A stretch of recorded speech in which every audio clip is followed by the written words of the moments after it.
Like many, I first fell in love with the Far Cry series with 2012's Far Cry 3.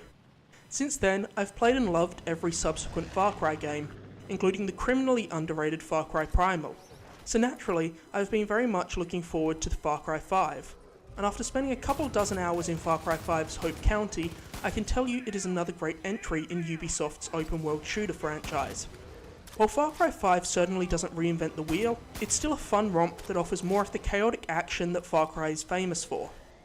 The hook of Far Cry 5 is fairly simple. A crazed cult have taken over the fictional Hope County in Montana. This cult is led by the father, a man named Joseph Seed. Within the opening 10 minutes of the game, you realise just how creepy and sinister this character is. Joseph has 3 subordinates, his 2 brothers, John and Jacob, as well as Faith Seed, a character who isn't biologically related to the brothers. I won't spoil her backstory for you, as I thought it was one of the game's strongest story beats. The 4 members of the Seed family are the top of the food chain in this cult, and Joseph's 3 subordinates have each been assigned a part of Hope County to run their operations, allowing them to further the cult's strength. Your job is to liberate Hope County by taking down these 3 family members before going after Joseph Seed himself. On the whole, the Seed family are a pretty compelling cast of villains, and I was completely engrossed with nearly every cutscene they appeared in. I will however say that these characters are not equally interesting. I found Jacob to be easily the most generic and least compelling of the 4, whilst I thought Faith stood out as the most intriguing of the bunch. Far Cry games have always struggled with the dissonance between the darker story beats and the often wacky side characters and optional missions, and I found it even more glaringly apparent here than in previous titles. Without ruining it, the game has an incredible opening that is intense and disturbing, and many of the successive cutscenes share a similar tone, including the excellent conclusion of the game, which I found to be completely unexpected and a very bold choice by the developers. I was enamoured with these moments and would have loved to see the game fully commit to this tone, but it doesn't. Far Cry 5 is still filled with a myriad of goofy characters and wacky side quests, which didn't bother me most of the time, but there are times where the shifts in tone just don't gel. Gameplay is of course what's most important in a Far Cry game, and fortunately, Far Cry 5 is the most fun game in the franchise yet. It keeps many of the staples that are important to maintaining the feeling of Far Cry, whilst streamlining some of the more tedious elements of previous games. For example, something that's played a role throughout the course of many Far Cry games is radio towers. Traditionally, you would climb these to reveal new points of interest on your map. However, in Far Cry 5, as you climb what you assume will be your first of many towers, the developer pokes fun of themselves with a line of dialogue informing you not to worry, you won't be forced to climb a bunch of towers. In Far Cry 5, you find maps hidden in outposts that will point you to new locations to explore instead. During your travels, you'll also come across hunting and fishing magazines that'll tell you where you can encounter different animals. The hunting aspect of Far Cry 5 is probably the biggest example of streamlining in the game. In prior Far Cry games, you would hunt animals to gather their skins and pelts, which you would use to craft upgrades. Instead, Far Cry 5 simply has you sell all the animal parts you collect to get more money. At first, I was apprehensive about this change to the game. I thought it may strip Far Cry 5 of depth.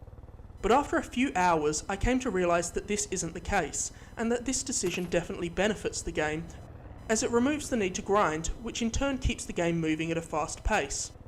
All your character upgrades are now tied to upgrade tokens, which can be found or earned via completing dozens of challenges. These challenges include things like getting a certain amount of kills with different weapon types, or hunting a certain animal. Though I did find by the time that I had about half the upgrades in the skill tree unlocked, I'd lost interest in the remaining perks.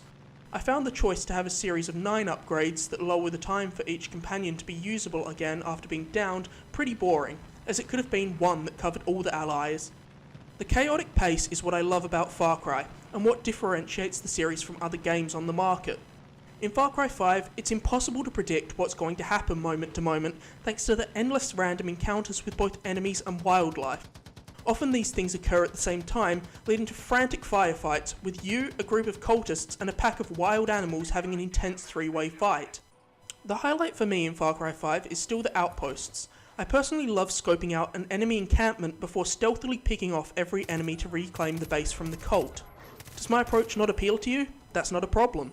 Their outposts are totally open-ended, meaning there's countless possible ways to take down an outpost. You can go in guns blazing, attack with a vehicle, or even toss a bunch of bait into the outpost to lure wild animals to wreak havoc for you.